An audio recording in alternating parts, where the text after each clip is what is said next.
microphone on the camera. Can y'all hear me okay? I hope. Eating dinner, so can't type. Come on, guys, can you hear me? How's my sound?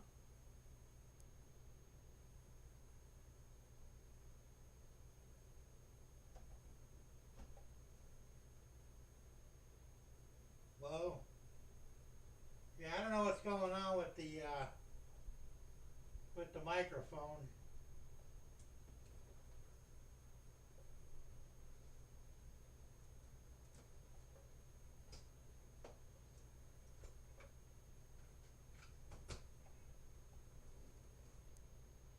Testing 1, 2. Let me try something here. Give me a minute.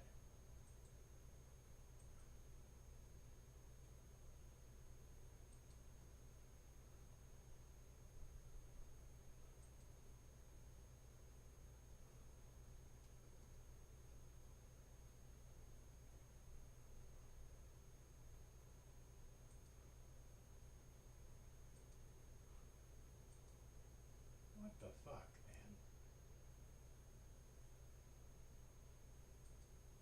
Alright, well.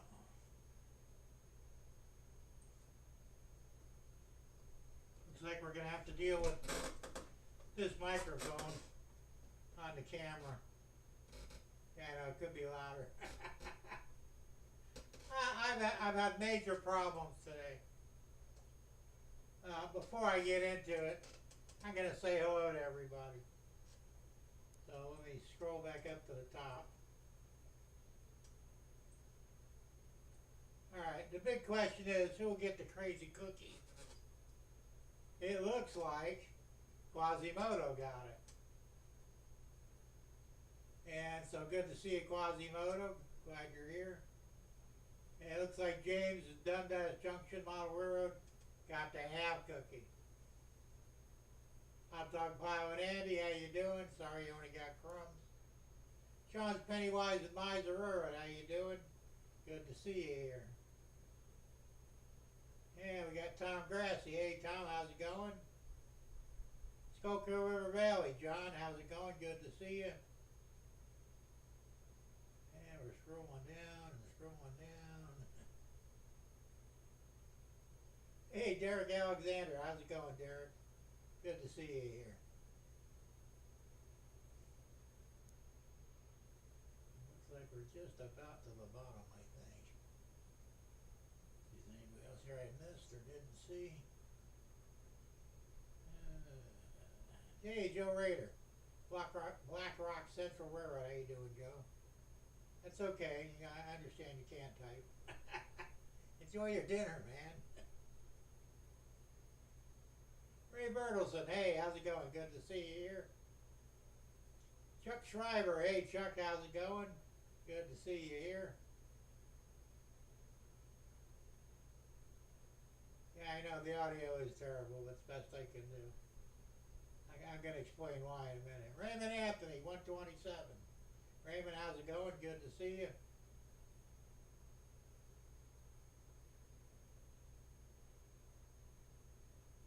Yeah, I did, Tom. I did see your email. I was going to give you a call tomorrow and we'll figure it out. Okay, well, it looks like I'm all caught up. So, let's get on with all the problems here. Let me crank up this mic a little bit too. That any better? Hopefully. I'm running as high as it'll go, so we'll see.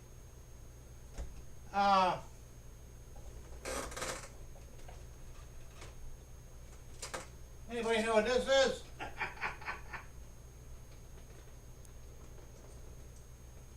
This is the new motherboard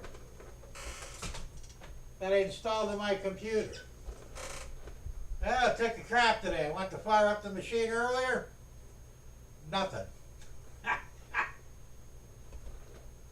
The fucking thing took a shit. Brand new. So I had to throw the old one back in. It's working. I mean, I've still got issues with it, but it's good enough to do the job. Yeah, I had a bad fertilizer situation. The shit shit hit the fan for out now. Yeah, that's a $150 board. It's going back to, I gotta get an RA number for it tomorrow and it's going back. What did it last me, 3 days? 5 days, something like that. And the thing is, I got a late start today. No, I don't need no fucking Dells. I eat Dells for lunch over here. You gotta remember, this is the equivalent of a $6,000 computer. Got all high-end stuff in it, but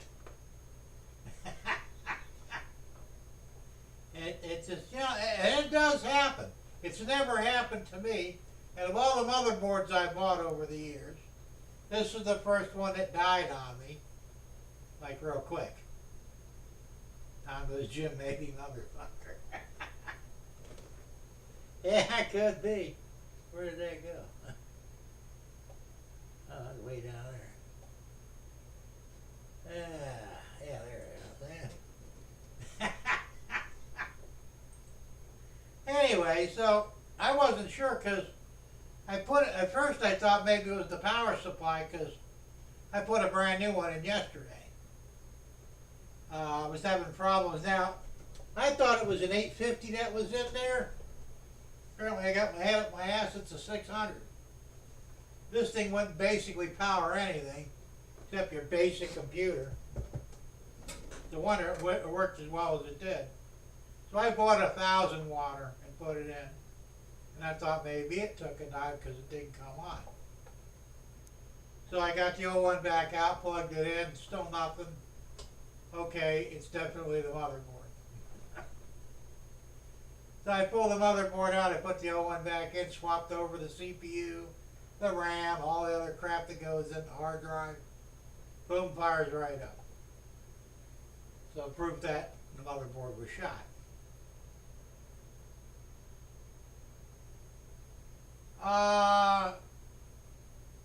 Derek, I wonder because, but I only turned it up like a tiny, tiny bit. I overclocked the CPU by 1 point and the RAM by I think 5 points, which isn't shit. So that should not have done it. That should have not done any damage to it.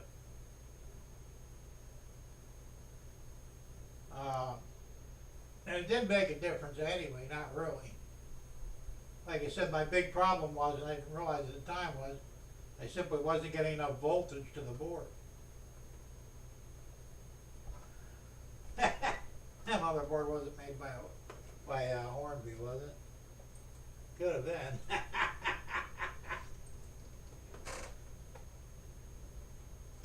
I don't know. Either way, I'm a little pissed. I've overclocked motherboards before. Matter of fact, the old one is overclocked almost as much as it can go. And it's been that way for years. And I think I brought that one up quite a bit. Like you said, I think I took it right to its limits. Andy thinks from China. Well, all this shit's from China anyway. But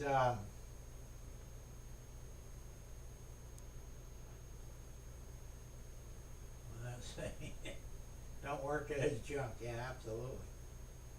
So I had to do that real quick, and I barely made it in time.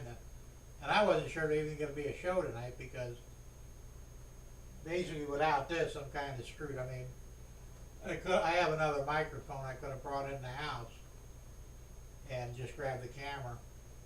I'd done it from the main computer in the house and ran off of, what's the other one? Can't remember now. Because I don't have OBS on the other one either. So I could have done that, but I didn't really want to. What do I mean by overclocked? Well, on a gaming computer, I mean mostly gaming computers, let's say you have your CPU is set at X amount of speed. Same with your RAM. If your RAM is time to do so much.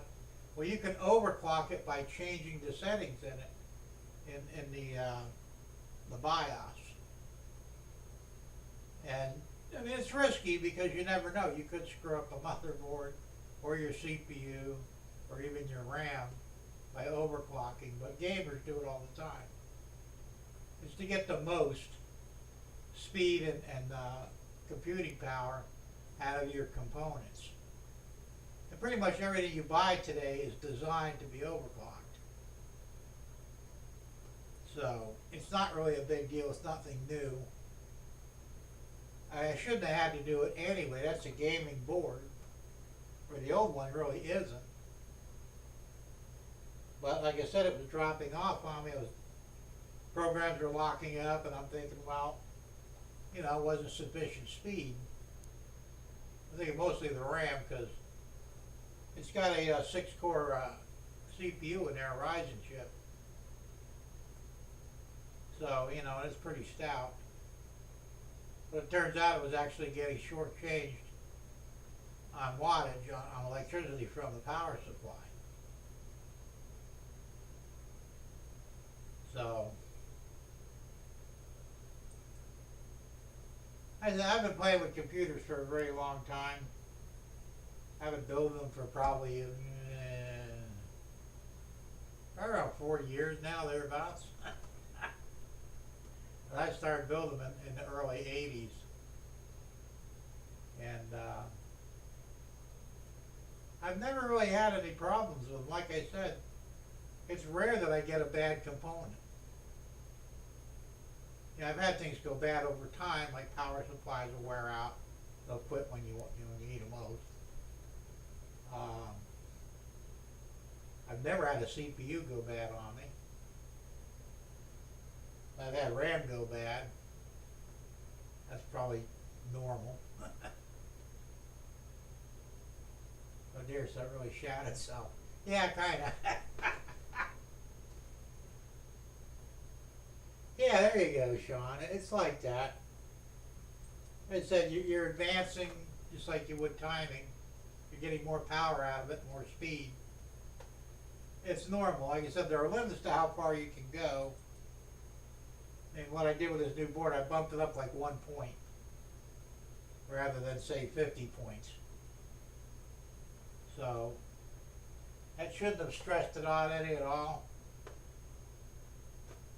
And he said just every now and then you get a board that it's either DOA, dead on arrival, or dies shortly thereafter you put it in. I've read about this many times. It happens often.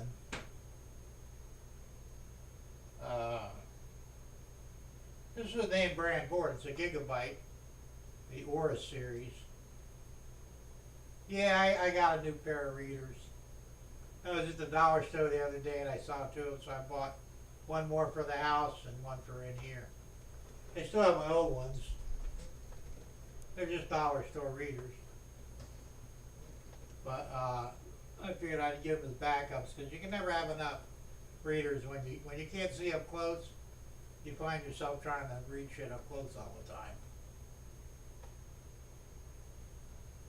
James says I use my Apple tablet for everything. Well, that's cool. Like I said, I'm strictly a IBM clone guy, but you know, I have a tablet too. But it's an Android, and my phone's an Android. So, as a matter of fact, the tablet's in the drawer behind me. I haven't used that thing in, I think, 2 or 3 years. Practically new. I mean, you know, I bought it new, but I didn't really get much use out of it. So, anyway, that's that deal. Like I said, I'm just having bad luck here, man. I don't know why. I don't know if I want to get another board the same one as this one, or maybe go to a different brand or different model. Because I'm kind of funny about it. If something breaks on me once, you'll probably do it again. So I have a Gigabyte Aura's board in there now, the old one. It's got the B450 chip in it. BIOS chip. Where this has the B550 in it. Supposed to be better. Plus it's a gaming board, so I don't know. We'll see. Let's see. James says I have a laptop. Use that for streaming, nothing else. There you go. Derek says, print anything recently? Not really. I've got these here. We talked about these last week due to the servo testers. Once you take them out of the plastic, they look like this. And there's two holes, one on the top corner, one on the bottom near the corner. And these are what's going to control my turnouts. I got 6 of them. I have to get more, but I'm going to make some stanchions, put behind them, so they're off of the board, the fascia. They got to come out a ½ an inch. So when I put the fascia on, the knob will be right above the fascia, so it'll be in the perfect location. They said I got to make enough stanchions. Basically, just a piece of tubing that's hollow. That's going to be roughly a little less than ½ an inch long, and 2 per board. I'll probably, I don't know, I'm going to try printing them on the filament printer first, but if that doesn't work, I'll print them on the resin printer. So we'll see.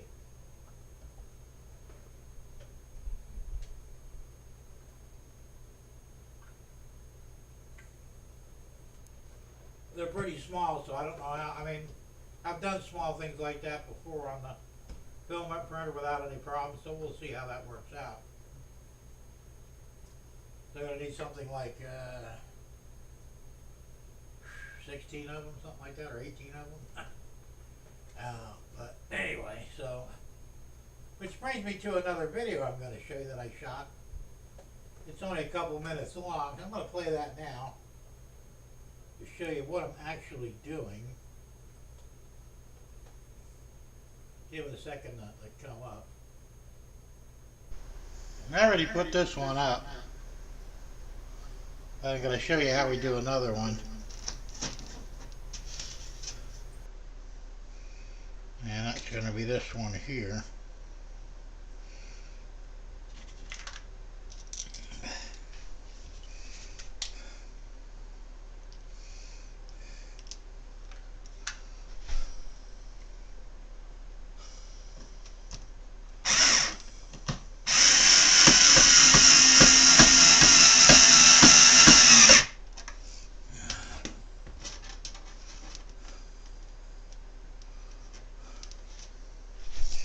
And we're going to get another screw.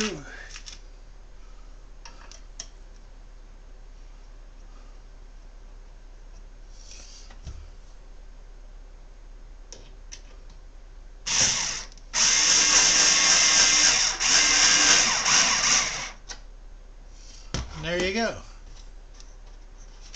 So, like I said, I'll have to put a bar in between here and here to actuate it. And then we'll have our slow motion switch machines. It's going to work out pretty good. I'm not going to do them all because, you know, after you've seen one go in, there's no reason to repeat it. But just to give you an idea of what I'm doing, that's how it's going to work. And like I said, I've got to make the pins yet. I've got some, I think they're 5/1000 piano wire, something like that, rigid wire. I'll have to form to make there, and let's see if I can't put some sort of a spring action on it so it doesn't stress either the turnout or the motor. We'll see. Alright, well, that's it for now, so thanks for watching, and now stay tuned. There'll be more coming up, more things I do. I'll try and document all of it. So, yeah, that's true, Derek. I'll do a better video next time. Um,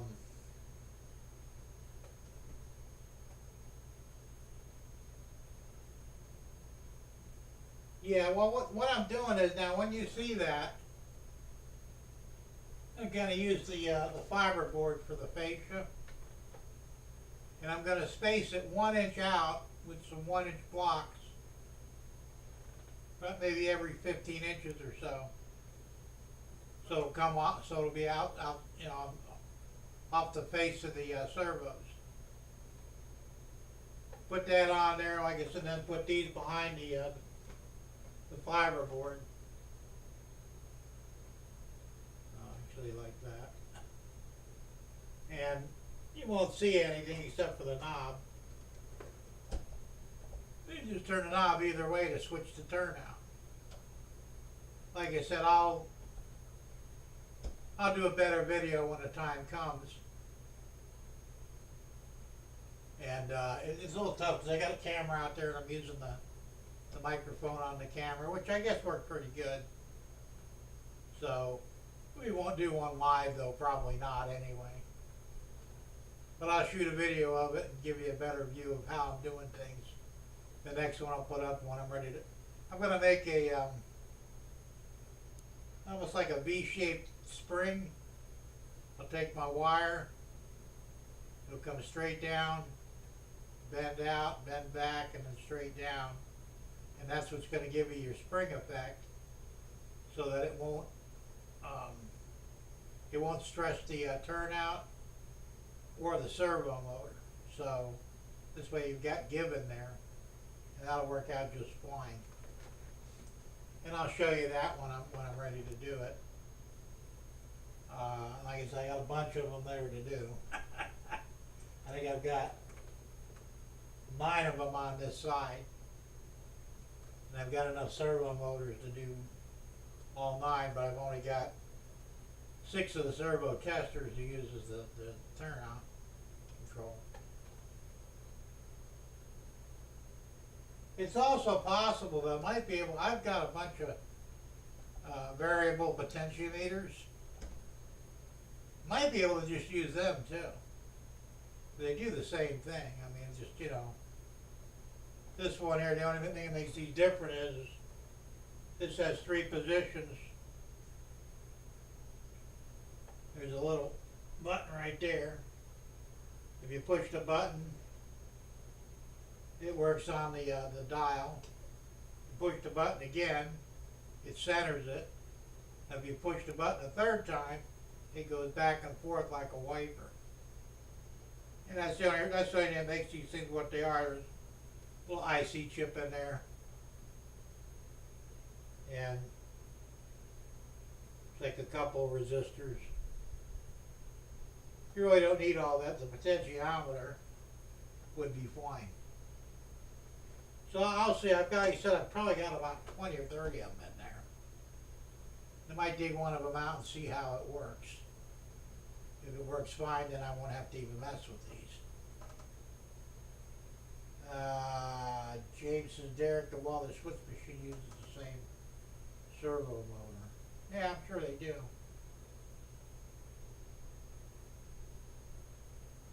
Well, the lights, like I said, they don't really do anything except I'm not going to be using the little switch to change it. It's going to be strictly turn the dial one way or the other. I want to put dwarf signals up on there, and I could tie those into the switches, which would be real easy to do. So actually I could run them off a track pattern, so that when the track is selected, it'll turn green, and when it isn't selected, I can have it default to red. And it'd be real easy to do. Hey, Missy Modeler, how's it going? Good to see you here. So that's what I plan on doing later on with the door signals. I'll probably print those too. Tom Grassi, he did his. He printed all his door signals, so, and I think he gave me the file for it. If not, I'll ask him for it. Because there's no point in buying the damn things. I mean, they're just overpriced anyway. LEDs are cheap and easy to install. So that's what I plan on doing with that. Like I said, I've been so busy with so many different things going on. I haven't had a lot of time to work in here, but I need to make some time. Now, like I said, I'm gonna have to get another motherboard for the computer. That's more time I gotta screw around with that. And once I get that buttoned up and done. Alright, thanks Tom, appreciate that. Once I get that done, then I can get back over there and start working on things. I'm still not finished with the bus wires either. I've got the bus wires, see if I can switch cameras here. There we go. The bus wires, all four of them, 2 for the DCC and 2 for DC 12 volt, start over here, go all the way down to the end, around the back, and come up on this side about 4 foot. I ran out of wire. Like I said, I have more wire here. I just got to splice it together and run it the rest of the way up to the end over here. So I'll get around to that too. Same with the, I have the bigger wires for the DCC, so I'll splice those together as well. But everything like terminated about 4 foot in. So we'll get that straightened out. I haven't really done much else in there. I mean, all the drilling is done. All the holes are drilled for the vertical. I haven't put the feeders in yet either. I've still got to do that. That'll probably be the last thing I do because that's the most time consuming. Because I have to solder the wires to the track itself. That'll be fun. But I can have, and I was thinking I could take the old power supply. This is 600 watt, and it does both 12 and 5 volts. I'd have to string more lines though for the 5 volts, so I'll probably just use the 12 volt circuit. There's 2 rails of 12 volt in here, 2 rails of 5 volt, and 2 rails I think of 3 volts, something like that. But I use the 12 volt rails to power the 12 volt DC line goes around.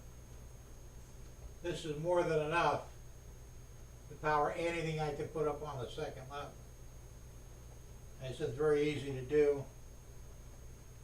Take the old wire, goes into the 24 pin right here. And there's only 2 wires, and they'll be easy to spot because I got this tester. And there's only 2 wires on that. And that that'll give me my 12 volts positive and negative. So this won't be thrown away either way. It'll be put to good use.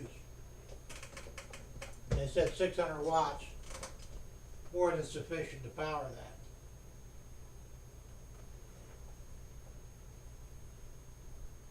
Derek says, my wife says, hello, Big Jim. She listens sometimes and loves your laugh. Now, whatever. Anyway, hi, Derek's wife.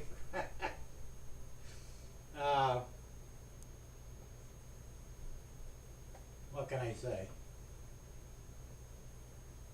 What the hell was I saying? I got off track. So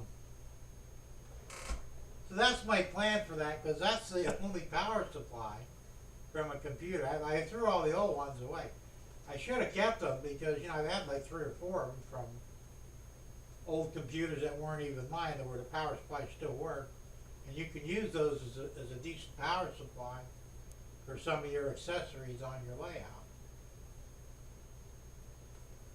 John Nippenberg. Hey, John, how's it going? Good to see you here, man. Hello, Jim and company. Getting ready to go to Carolina Beach for our 5th anniversary. Please pass the 5th.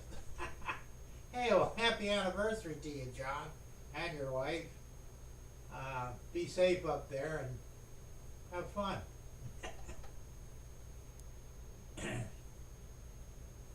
5th year, huh? That's pretty good. You're getting there. Let's see, I think I've been married for what, 11 or 12 now, I think? I'm not even sure. It's hard to keep track. The years just keep blowing by.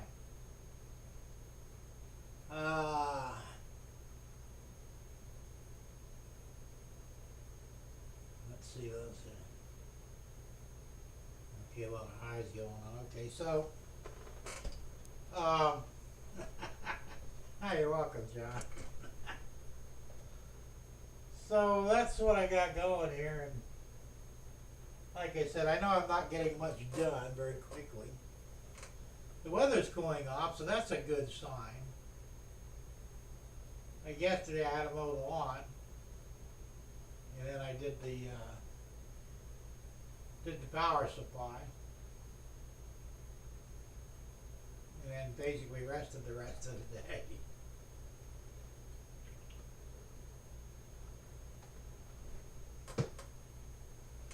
So,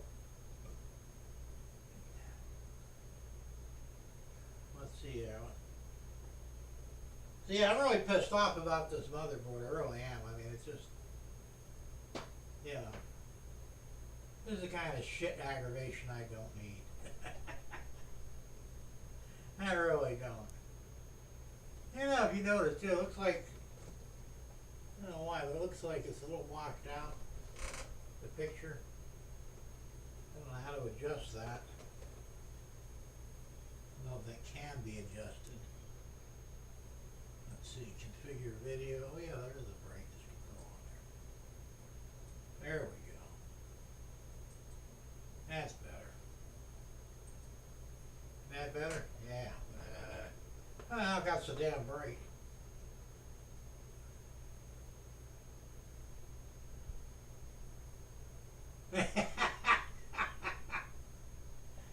Sean, that's pretty funny. Yeah, I had my shirt off when I was doing the power supply. And the funny thing is, I actually shot the video of me doing the servos, but I was shirtless. You didn't want to see that, trust me. I shit-canned it, went back to the house, grabbed the shirt, came back and did it over again. I should not be seen without a shirt. I gotta lose some damn weight. Yeah, that would have too. I think you would have probably burned your eyes out, or you would have had to bleach them out afterwards.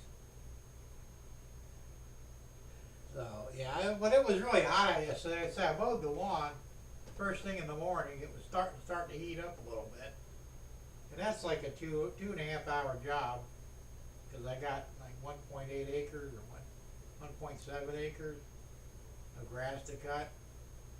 Wow, mostly weeds.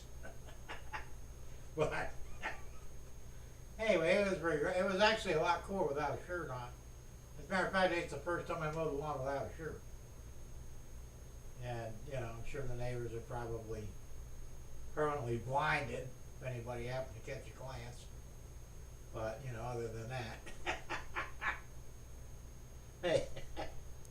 So, yeah, I went in the house, I got something to drink. I said, well, I better go put that power supply in, because it came by then. So I said, I'm not going to even bother putting a shirt on. But I was careful to just like, basically you saw what you see now, sans the shirt.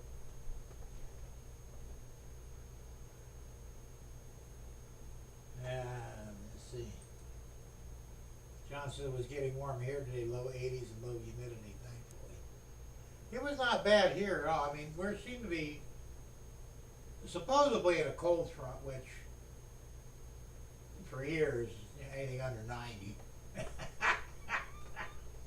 So, I mean, I'd say it probably got maybe in the low 80s today, even if it did that. It was pretty nice out, and no rain for a change. Yesterday was miserable with the rain. Right after I did the lawn, it started sprinkling, and as the day wore on, the rains came and got heavier. So by the time I called the night out here, I think it was around 7 o'clock, 7:30, and it got wet going from here to the house. It was really dumping out. No. But hey, it is what it is. Sean says, if grass, weeds, it's green now. Yeah. Yeah, it's green. Mostly weeds. Very tiny bit of grass, nobody here really has a lawn to speak of.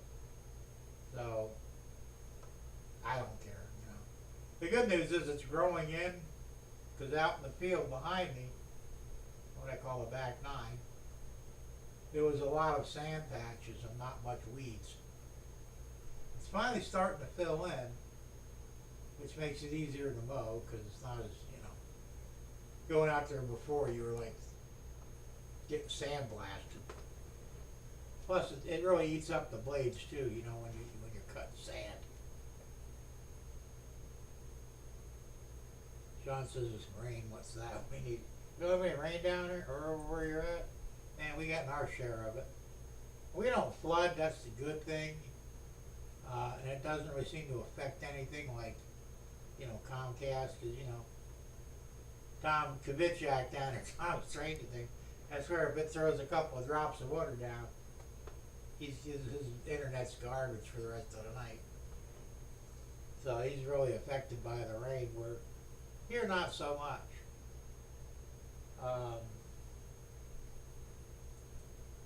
So yeah, and it doesn't flood here either. So I mean, we could get a monsoon. It's no big deal.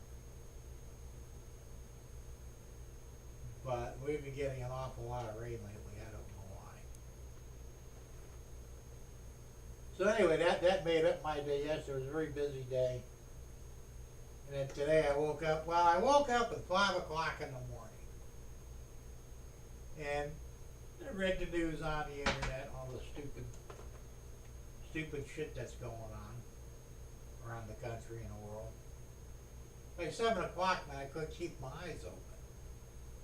Yeah, fuck, I might as well just go back in and lay down for a couple hours. Didn't wake up till 10 o'clock.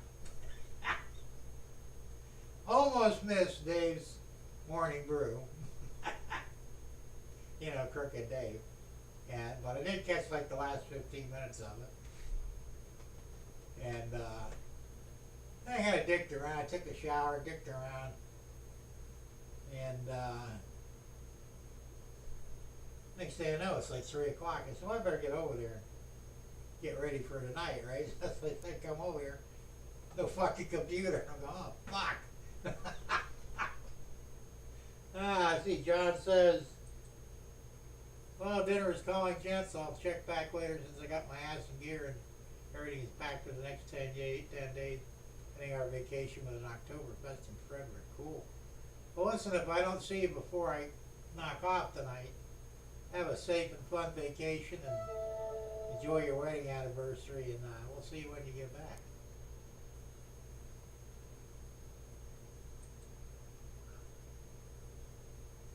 I wasn't supposed to click on that.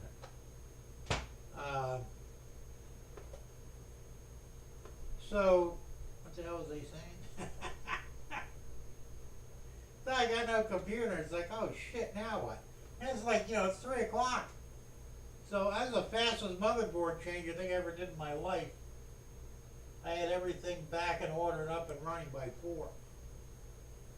Then I had to go over there, make dinner, eat dinner. Got back here, it was almost 5. No, I think it was 5. And everything, checked everything out except for the microphone. I should have checked that. I could have figured out what the hell was going on with it. Got power to it, but it's just, I went to the settings and it's not even showing it in the settings now in OBS, so it probably got a bad USB connection probably. Remember, I had some bad ports on the old motherboard, which is why I changed it to begin with. And I should have tested it and I didn't. But we're good to go. So, I'm not too worried about it. Let's see, what else was I going to say? Can't remember.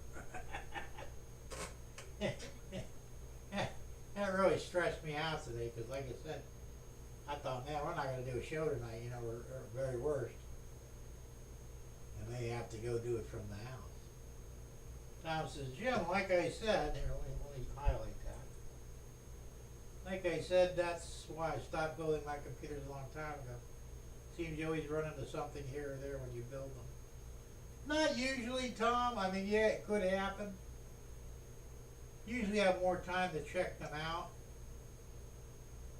But because I do a weekly show, it doesn't give me a lot of time to really, you know, go through it and check it out thoroughly.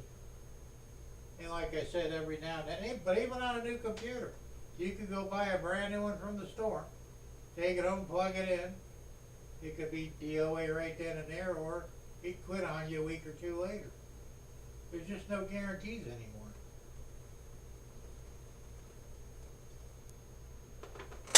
So, it's a crapshoot no matter what you do. Hey, Low Country Railroad, how you doing? Good to see you. Yeah, that's been a while. I'm glad you're here, though. Yeah, I could do it from the house. Like you said, I would have to move my camera over there because I don't have a camera on the one in the house, and I have a smaller portable microphone. It's a real nice one. I have to do. I think I got it in the house in the closet, so I would be okay from that perspective. Or if worst come to worst, I could do what I'm doing now, use the microphone and the camera. But I don't have OBS over on that machine, so I have to use the StreamYard instead. It's not a big deal, really, but I'd really rather do it from in here.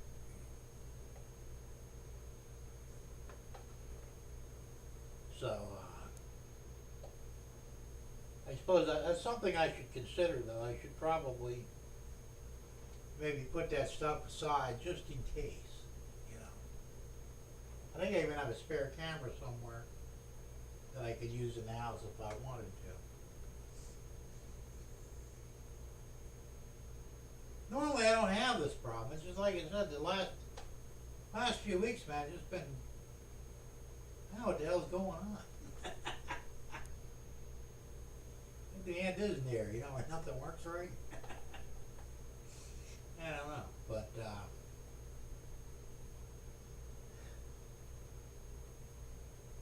I don't know. I'll get it sorted one way or the other. Like I said, I was still able to come on tonight, which is cool. Yeah, like I said, the old motherboard, it works. I think the two of the USB ports on it are dead. Probably what my mic's plugged into, because I don't remember which one it was. And you know, because there's not many ports on this anyway. And there's the two on the top, which are taken up with the little widgets for the keyboard and the mouse. Yeah, because you know what's weird, because the mouse is a Logitech, so it's right on the top there, right there. You can see it. And the keyboard, which you'd think is a Logitech, but it's not. It's just a Logi. They're not compatible with each other. So I can't use the same receiver for both. I have to use the receiver that comes with the keyboard, and then the receiver that comes with the mouse. Now the receiver that comes with the mouse will allow you to use any other Logitech equipment you have off the same receiver. The Logi does not. That's what I get for buying a cheap keyboard. So they each up two USB ports, and then I've got the one for the main camera, which you see me on now. And I have one for the Stream Deck, which is this right here. And then I have one for the secondary camera, which is this view here. And then I have one for the hub, powered up.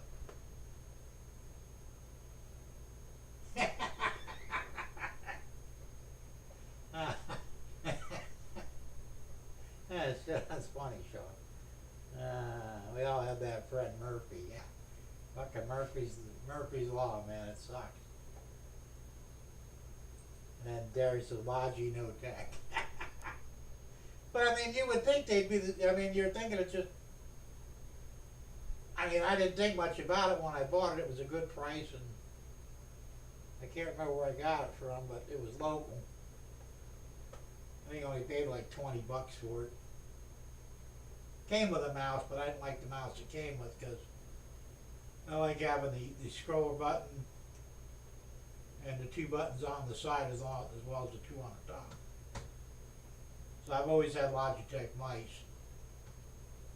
And this is my, let's see, 1, 2, 3. I think I've had 6 of these so far. Had a couple of Microsoft mice. They were the first Bluetooth ones. That was rechargeable. That was nice. But it only lasted a couple of years and then it quit. So I got a deal on a second one. It only lasted a couple of years and it quit. And then I couldn't find them anywhere. They quit making them, that particular model. So I went back to the Logitech, and that's what I've been using ever since. Hey, Frank, Stewart man. How you doing, Frank? Good to see you. Been a long, long time, man. Hey, glad to see you here anyway. So yeah, it's just like I said, I'm just having dumb luck here. It is what it is, you know. Some days you win, some days you don't.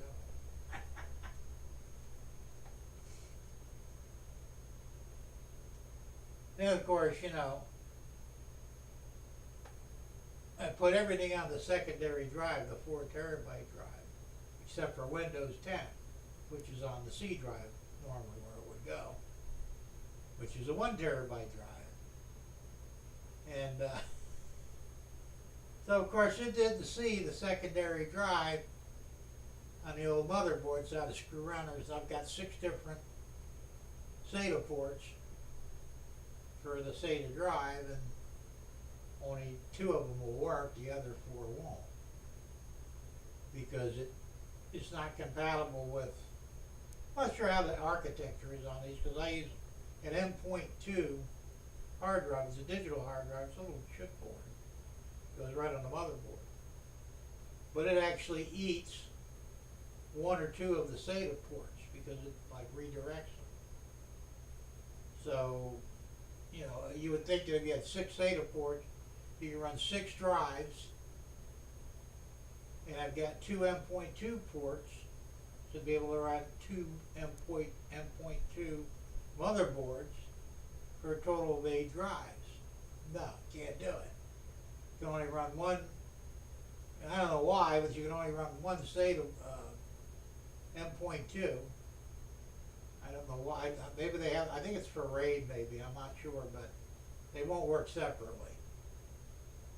So you got 1 M.2 and 2 of the SATA ports are good that you can use for the drives. The other ports are dead. It's fucked up. Now if I didn't have the M.2 drive, I could use all 6 of the SATA drives. Who fucking makes this shit anyway, you know? James says, I have a high-end Dell computer I got for photography, and I hardly use it anymore. Why don't you use it?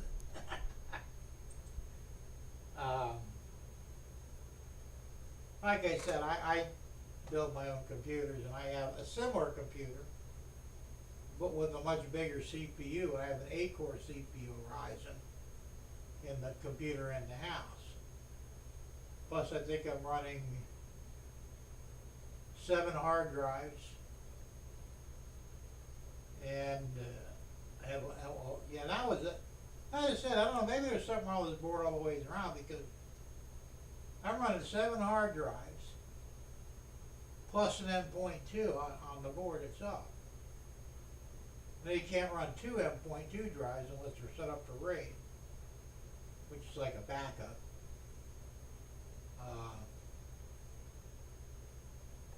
So I don't know, like I said, it's all strange when you get down. Alright, John, well, have a good one, man.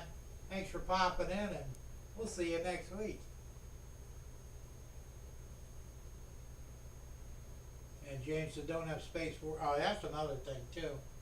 You know, when I designed everything in here, I made sure that my main work area would have the screen, the TV screen in front of me, the desktop on top. Now I can move the desktop on the bottom, but not on the floor. Like I could put it in a hanger underneath the bench here.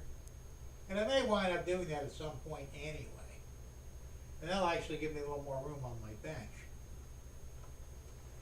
But yeah, I designed this area for my workspace, and then behind me for the printers and everything from that point on down there is the layout itself. So the length of this shed is 32 feet. And I think I'm using, let's see,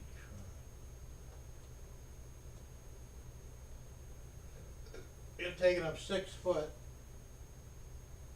6 or 7 foot for the work area, and then the rest is for the layout. So I wish that was a little bit wider. If this would have been 14 foot instead of 11, that would have been perfect, but they didn't make a 14 foot. So I had to do what I do.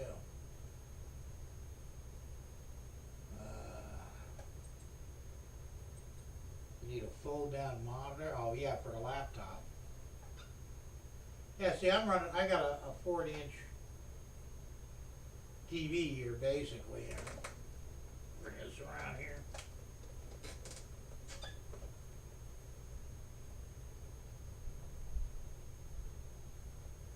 Oh, wrong one. There you go. I got a big TV here. That's my main screen monitor.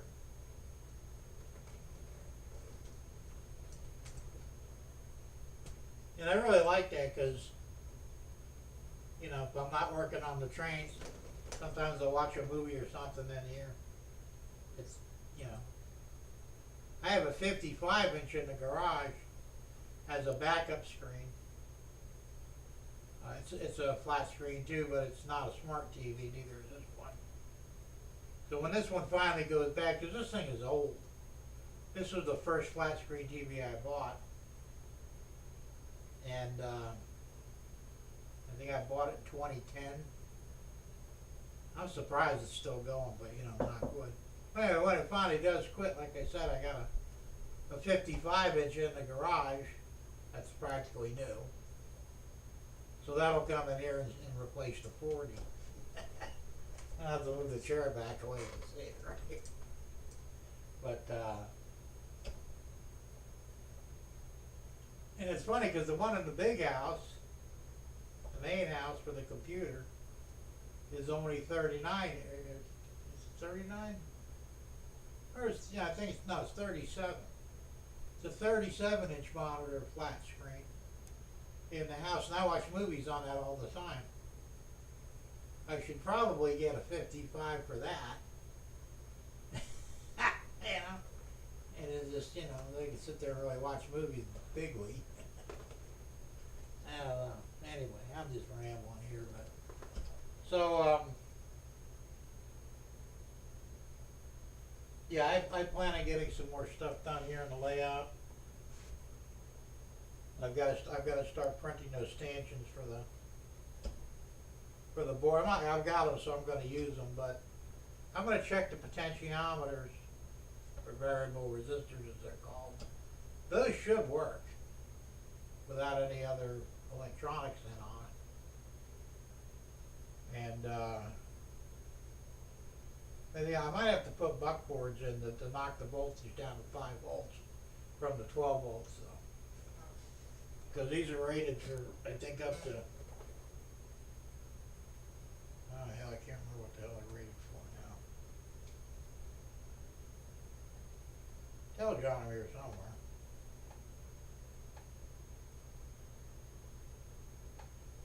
maximum voltage is,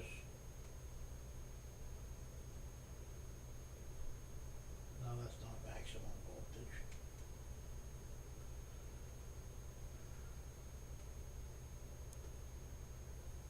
It doesn't say on here. I know it says somewhere on here. I remember seeing it at one point.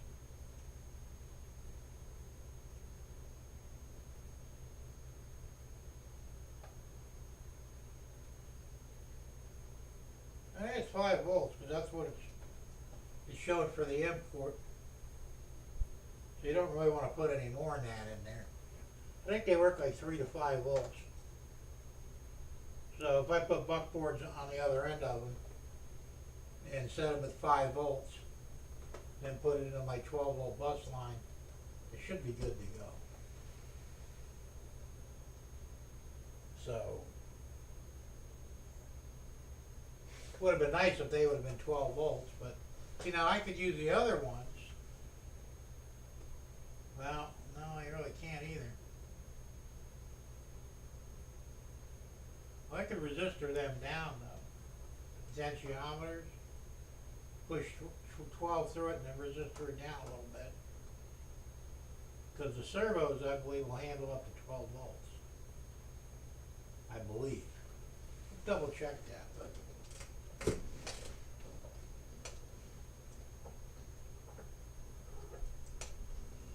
I have to double check all this shit because I can't remember half this shit anymore.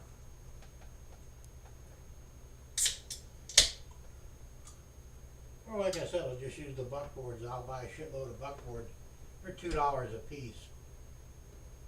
I get $20 worth. I'll get, it's 10 of them. Although I might need more than that. I might need $30 worth. Because now I've got. There's 1, 2, 3 turnouts on that side of the wall. There's 1 turnout in the back. And then there's, I believe, 9 on this side. 9, 10, 11, 2. I think there's a total of 12 or 13. So, and they're all going to run the same way.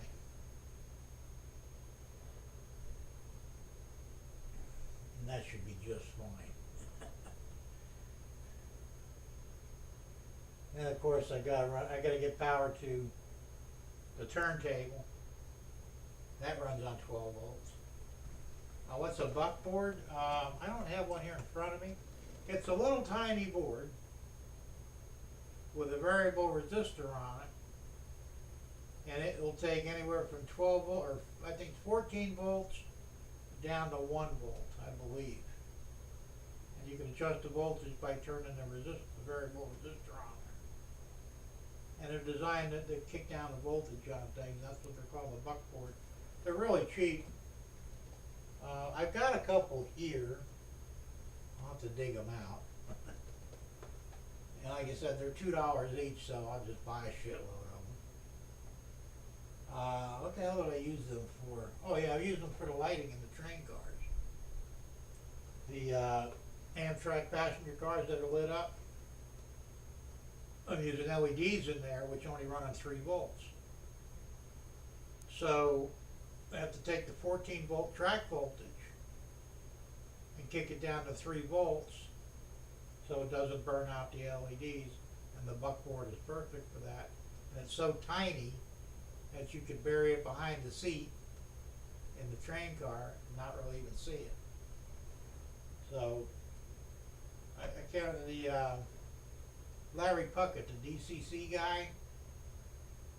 He was the one. He's the one who came up with the. He showed me how to do it on one of his videos. Because he was, if you want to put lights in your train car, your passenger cars, this is the best way to do it. And also came up with the Keep Alives too.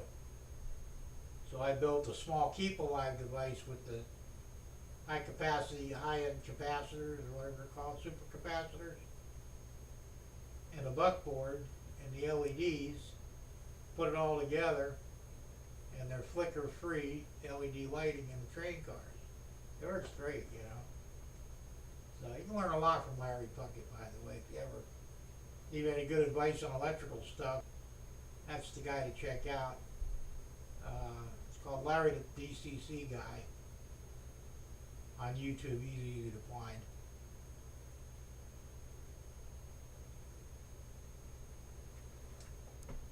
So, because I printed my passenger cars, the Amtrak Phase 2. And I figured, well, if I'm going to have these things, I want to light them up. So I had to see about, putting lighting in there. And of course, you don't want anything on the track. You're not always going to get good straight voltage, especially if you don't have a lot of feeders, which I don't. So the keep alive is the best way to go with anything you do on there. All right, Andy, well, have a good one, man. I know it's getting late in England. So have a good night's sleep, and we'll see you next weekend, or next week. Have a fun and safe weekend. Don't do anything I wouldn't do, which leaves you wide open. And I'll see you later, man. Yeah, when I'm ready to do all this stuff, I'll videotape everything, and we'll do a little bit of a, here's how it's done deal. I'll call that, how-to video?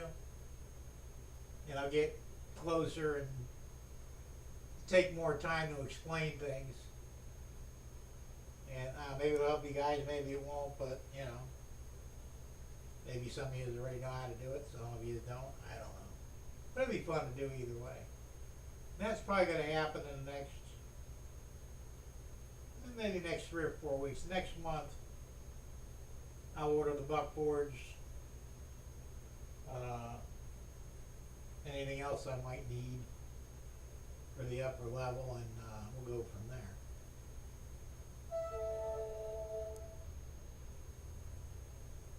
Yes, they do rank. Like I said, they're basically all set to go. Whatever you put it, like I said, I put in 14 volts DC track voltage, and then you variable resistor it down,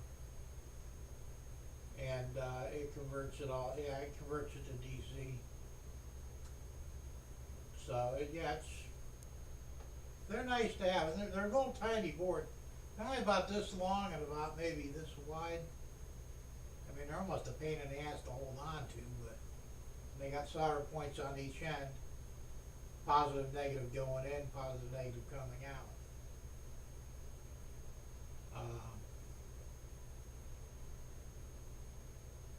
Hey Floyd, how's it going? Good to see you here. If I had one handy, I'd show it to you, but I'm not sure what the hell I do with them. They're in the drawer with the electronics, but there's a lot of shit in there. I think I've got 1 or 2 left, because I bought, let's see, I bought 1, 2, 3, 4, 5. Yeah, I think I bought 8 of them, and I used 6. So, and you can use them for anything. And it's actually better to use the buckboard than to try and resistor something down. The problem with the resistors is they will get hot. Hot enough to possibly start a fire. So, if you're trying to go from, say, 12, we'll call it 12 volts, down to, say, 3, you can do it with a resistor. You ain't going to be able to touch that thing. It's going to get hot, and of course, the hotter it gets, the shorter its lifespan. So, the variable resistor and the buckboard is the way to go, because it controls the flow of voltage better.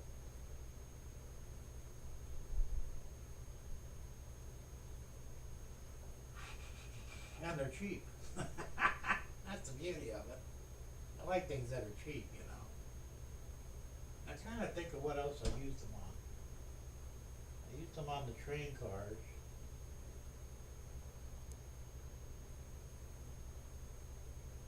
Well, I think that's the only thing I was planning on using them on other things. but I still have a couple of super capacitors left too, because I think I bought a dozen of those. Those are kind of pricey though. I paid like $18 for 10 of them. Yeah, and they're small because you want the 3-volt ones. They make 6-volt, 12-volt, but the more volts, the bigger they get. And of course, in HO, your room is an issue. So, like, especially in a passenger car, if you want to build a keep alive, you can't really, you know, like you said, the ones that the 3-volters are about, those are about this long, and maybe about that big around. And I've got some of those. I should dig these things up. Next week I'll show them. And they're good for making your own keep alives.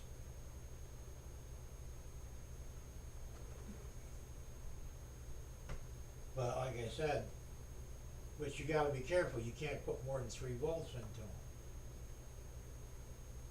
So you could multiply them to go up to 12 volts. You know, put them in parallel. But let's see, 3, 6, 9. You need 4 of them to do 12 volts. 5 of them to do 15 volts. So like if you wanted to build a keep alive using those for your locomotive, you would need 5 of them in parallel. And that takes up a lot of space, and chances are you probably don't have that much room in your locomotive for it. So you're better off just buying the manufactured keep alives. I don't know what makes them better. I mean, I know they're a little more expensive, but you know, I bought one for the GP38 I'm using for the sugar line, and I think that was $29 at the time. It's a real small one, but I was able to plug it right into the decoder without any problems, and we were good to go.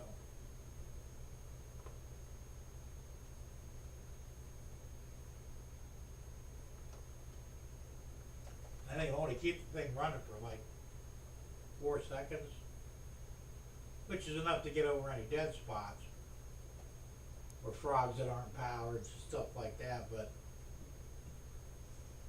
you know, and now if you don't have a sound card, they go a lot further. If you're running just DCC, I think they run like 6 or 8 seconds, something like that, without power. So you know, because the decoder with the sound eats up a lot more juice than just a motor controller.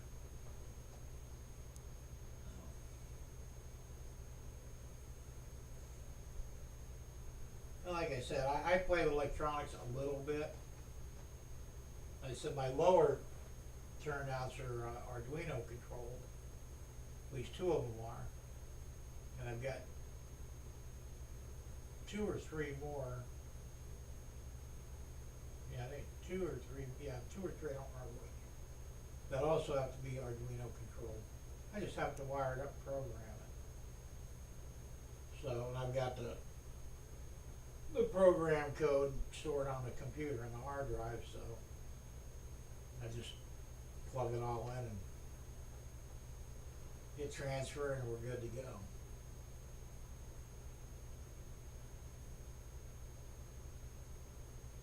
So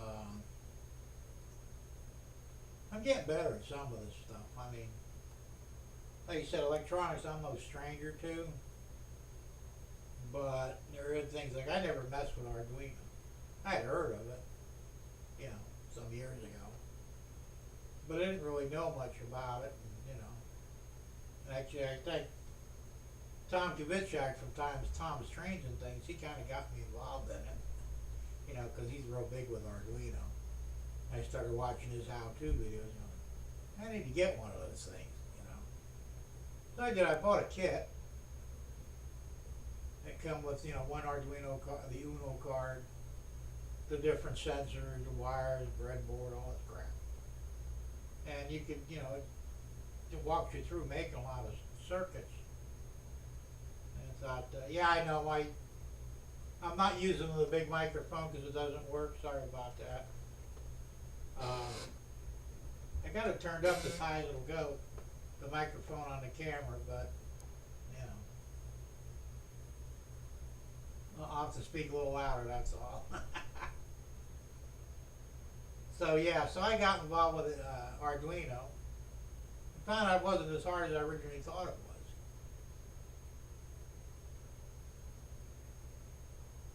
James says, I found a site, PC Board CA, must be in California, has stuff I need to lighted buildings. Okay. Boy said, my computer acted up on me today too. My brand new motherboard took a shit, Floyd. I put this new motherboard in last week. The gaming board, $150. Went to turn the computer on today. That is a door now, so I had to put the old motherboard back in. And I swapped it out. So I'm on tonight, otherwise there would have been no show tonight. Alright, Sean, have a good one, man. Thanks for popping in, and hopefully we'll see you next week. Be safe and have fun this weekend. Oh yeah, it could be Canada, James. I didn't think of that. So I'm still working out some issues. I'm going to have to buy another motherboard no matter what anyway. But I'll deal with that soon. Alright, James put up the link for that, so anybody wants to check it out, have at it.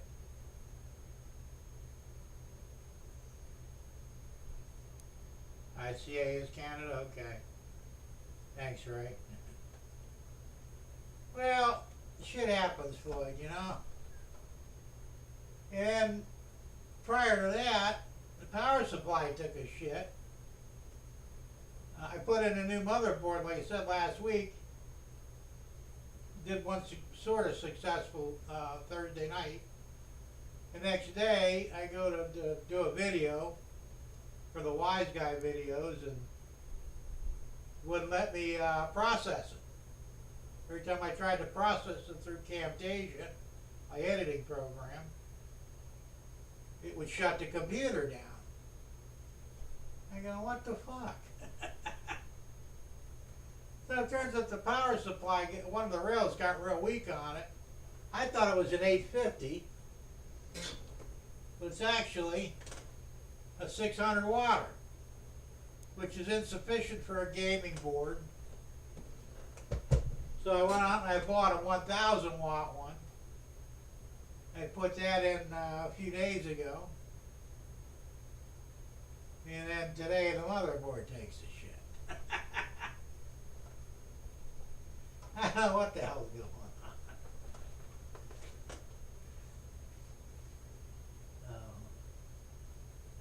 JST plugs, okay.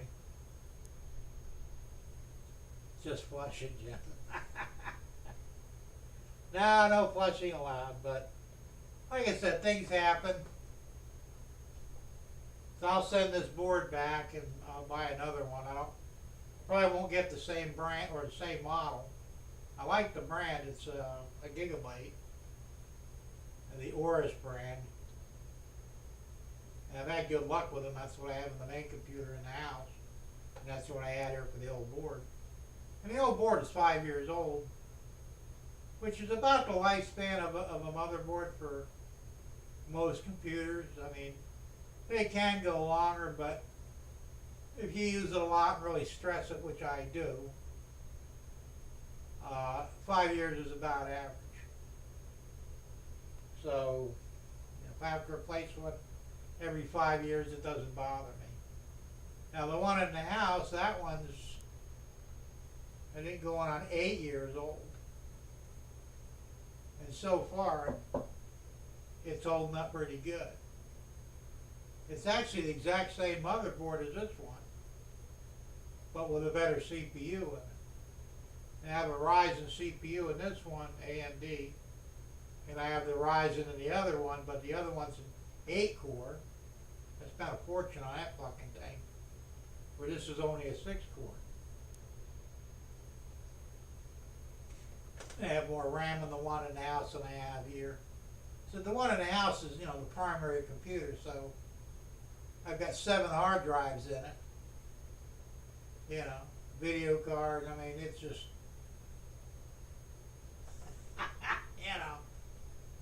I put a lot of stress on these machines, and when I built this one out here in the shed, I didn't foresee having all the cameras and stuff. Otherwise, I would have bought a better board to begin with, and probably even the bigger CPU. But I wanted to save a little money. GRE 2057, how you doing? Good to see you here. He says he has a gigabyte board for almost 5 years already, about to go on 6 years. Yeah, they're a good board, as a rule,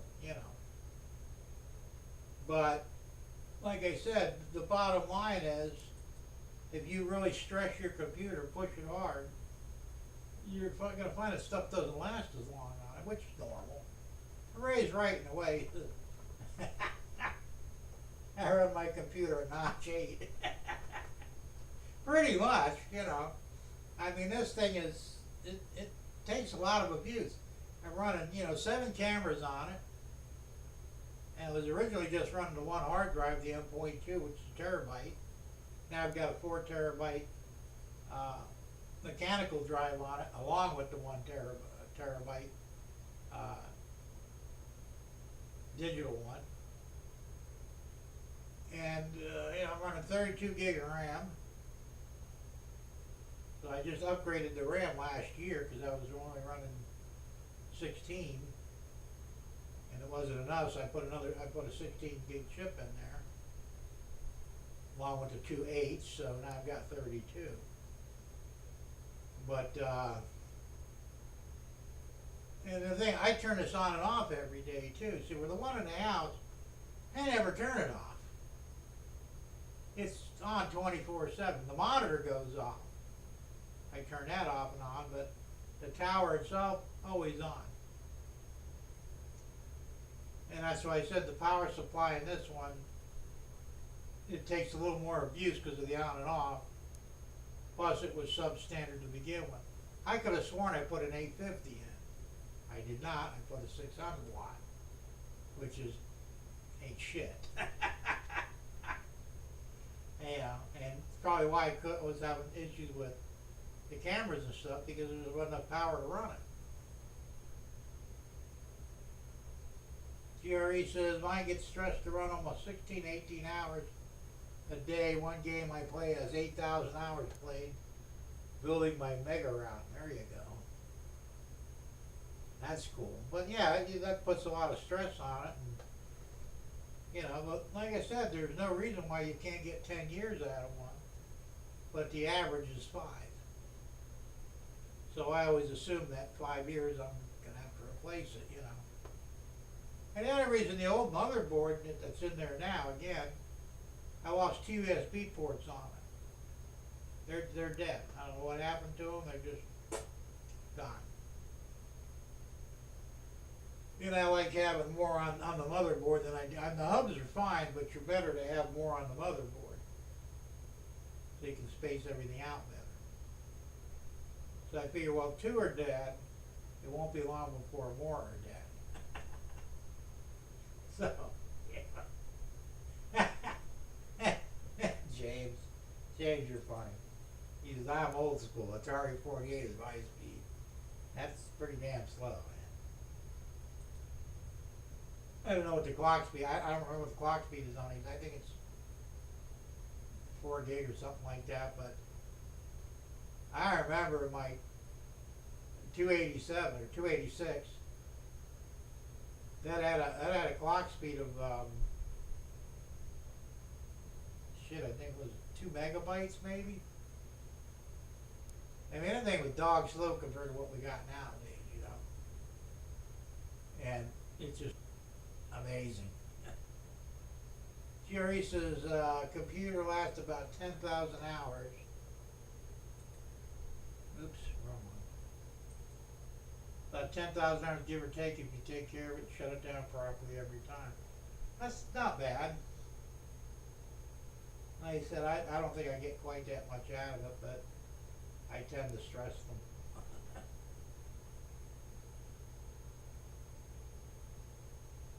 Pong for James, there you go.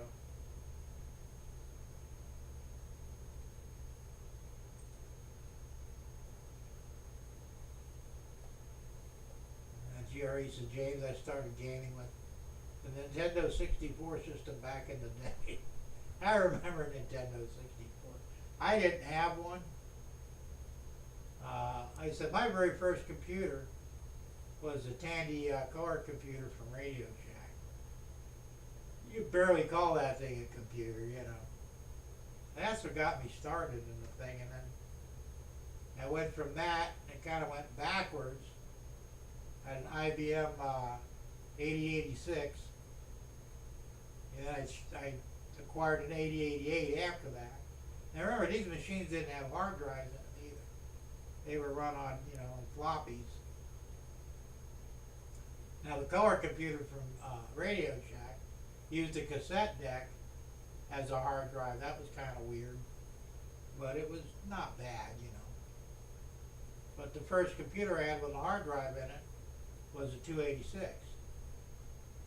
And I bought that second hand.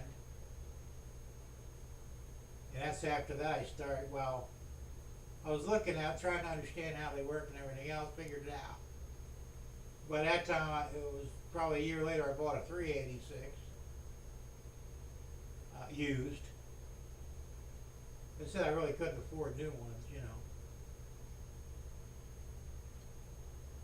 And then I got, well, the Pentium, which was technically a 486. And after that, they kind of lost the 86 designation. And that's about the time I started building my own. So, you know, like I said, but at least we had real hard drives, and they were small. I said my, was my 386, I think? I was in a garage sale, and this guy had 200 meg hard drive, physical, you know, mechanical hard drives, and a hard drive controller card. I bought all three for $50, and they were used. And I thought, man, I got tons of room now, you know. And at the time I did, but looking back on it, I mean, you know, 100 meg ain't shit. Most of your software is more than that. Tom says, this is interesting, I didn't know what the hours were.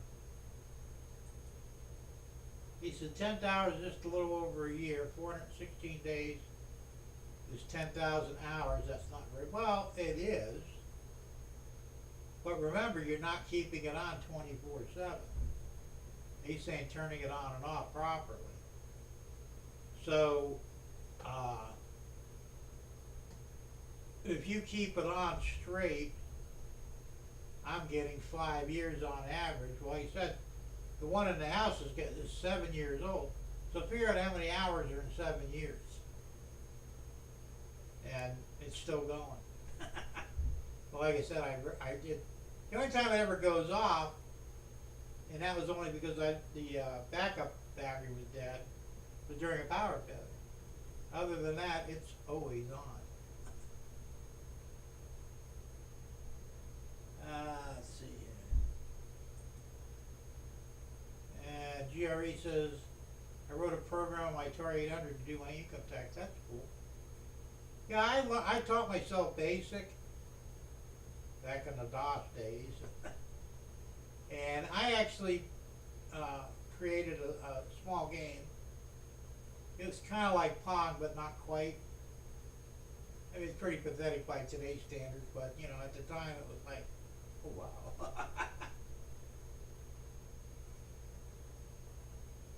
Yeah. He goes, remember the floppy drives as well, played Oregon Trail, I remember that. Before the CD-ROM days, which I still have the CD-ROM version in my gaming stash. I had that on floppy. That was on a 3.5-inch floppy. I had a few games back then. Like I said, I wasn't real big into gaming, but I had a few games, and they were kind of cool. I did a lot of adventure games. Basically, you'd go from room to room to places and look for hidden objects. When you found them, you got points, and you could move to the next room. I don't remember the names of any shit.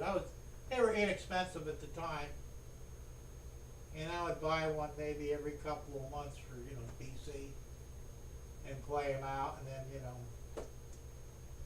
in the closet it went, never to be seen again until the next one came. I never had some pretty good ones though. I didn't really do racing games or anything like that. On the computers at that time weren't really sophisticated enough to do a racing game, cars or motorcycles. Now the PlayStation and Xbox and all them, I've played some of the games on that, but like I said, never really got into it that much. I've done some notching the 5 1/4 disc. Yeah, when I started out, they were, I think, 7.5, the big floppies. And I actually got an IBM all-in-one. I don't know how old it was. I think it was an 8088 machine. No, that'd be an 8086. It was an all-in-one, and it had 10-inch floppies on it. That was a fucking weird-ass thing. It worked, but it was, pathetic. I tore it apart for parts, which weren't in a lot of the trash anyway. I got it for nothing. He said we had a tape recorder for storage. Yeah, I mean, it worked. Let's see, Tom says, my desktop I bought in 2016 with Windows 10 on it, and it's been on 7/24 and 365. It only gets restarted once a month with updates, and it's still working great. Laptops seem to last longer than the desktops do, if you ask me. I don't know why, probably just because of the way they're designed. But they do seem to last longer. And Jerry used to play Oregon Trail back in '97, 6 years after I was born. Been gaming ever since, pushing almost 30 years. 2027 is my 30th year gaming. Wow, you're young.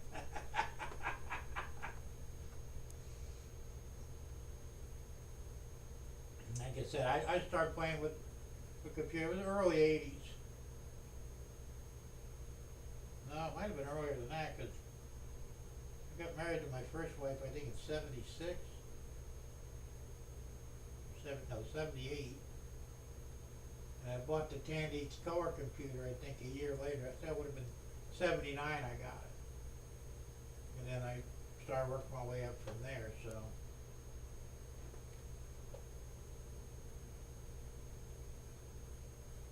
That could well be, Tom. That makes sense.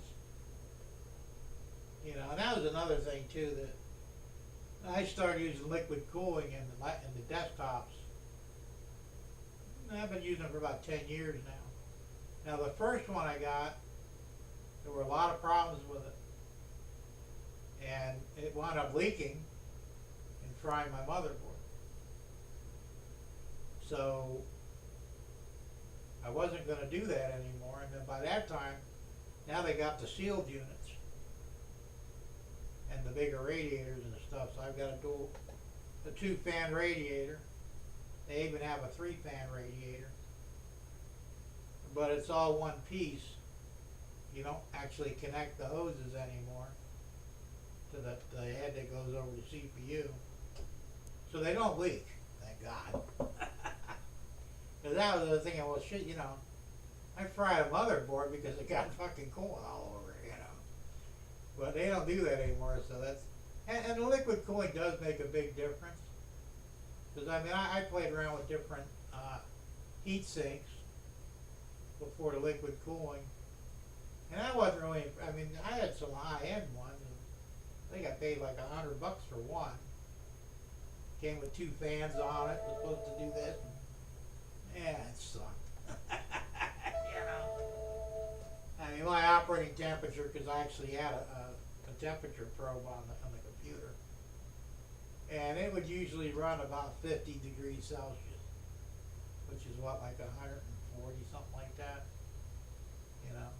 And these are running like, I think 35 to 40 Celsius with the liquid cooling on it. Way cooler. So, but yeah, the laptops, so they do have a superior cooling system, you know, because everything's so miniaturized, and so it has to be.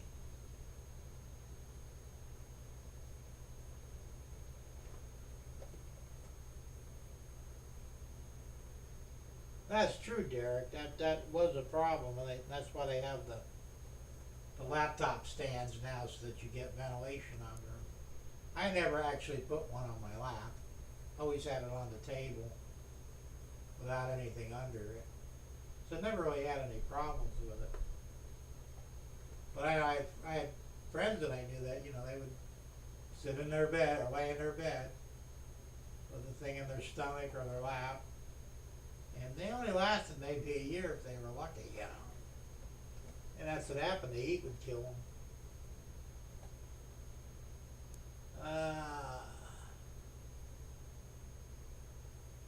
Let's see, Tom said, Derek, laptops take a lot of abuse, that's for sure, absolutely. Derek said, that Sega and television and PlayStation. I remember the Intellivision. I never had one. I had PlayStation 1 and PlayStation 2. And my friends were getting into other ones. They had, what the hell's the other one they have? Can't think of the name, but that one they had.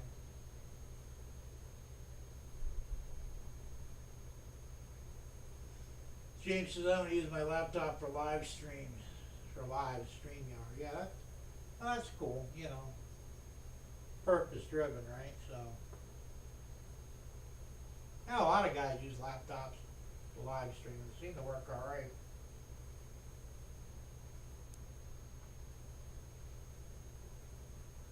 There are limitations, but not really that much. I mean, because Dave Thurber from, you know, Crooked Dave, he just got a new laptop, and he's running multiple cameras on it and stuff, and it's working great, but he got a high-end one, you know, so.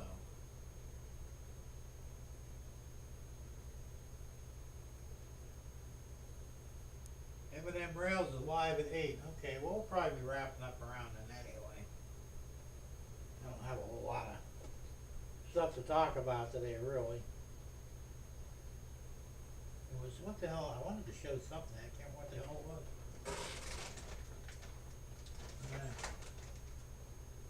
Know what the hell it was. Good thing, and I always keep stuff around. I bought this shit years ago. MX4 is the Arctic ice, the coolant grease between the CPU and the cooling fan, thermal compound. I think I paid like $25 for this. And I probably bought it like 12 years ago. And there's enough here to do several applications of CPU, so it's well worth it. And I've got some other stuff too that's in a little bucket. It's high end too, so.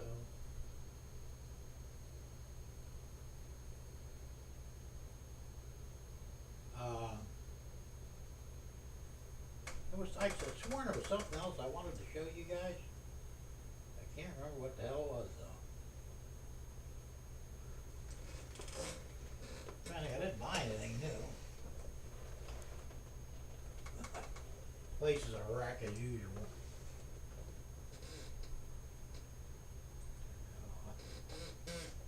I don't watch sports, so that's not a biggie.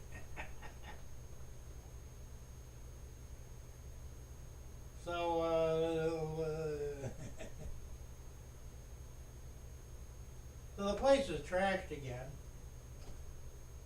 I got stuff everywhere. Had it organized for about a minute. And then it just kind of got out of control.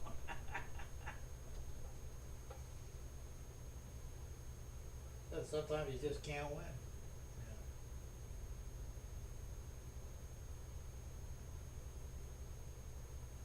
Yeah. Anyway. So now you know my plans. And we just got to get them moving and, well, hopefully. Now next week I should have everything back in order again.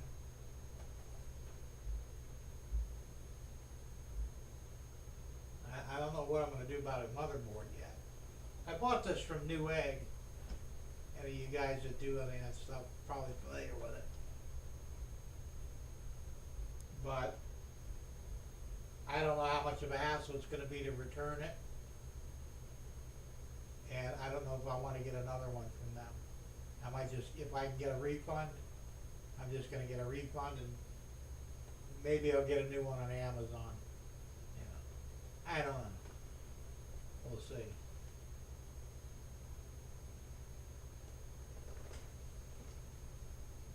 Hamilton is Saturday. Okay. Boy says he's a Seattle fan. Okay. James says he has a few projects on the go too. Yeah, well, we all do actually. It's a never-ending ordeal, isn't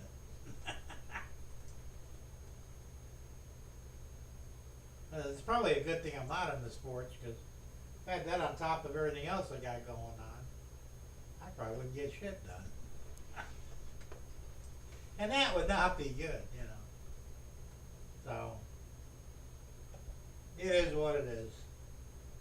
All right, guys. Look, I think I'm gonna call it a night.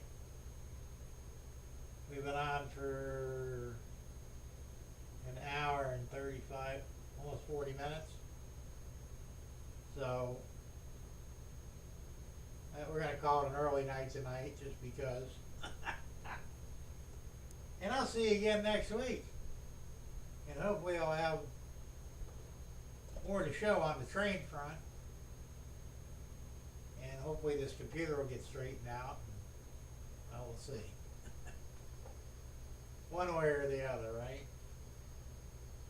Alright, well, I'm going to run the outro, so as always, appreciate y'all hanging out with me, and everybody have a fun and safe weekend, and we'll see you next week. Don't forget to flip off the signal guy. He's been out there forever. We're going to have to get him canned, you know. There we go.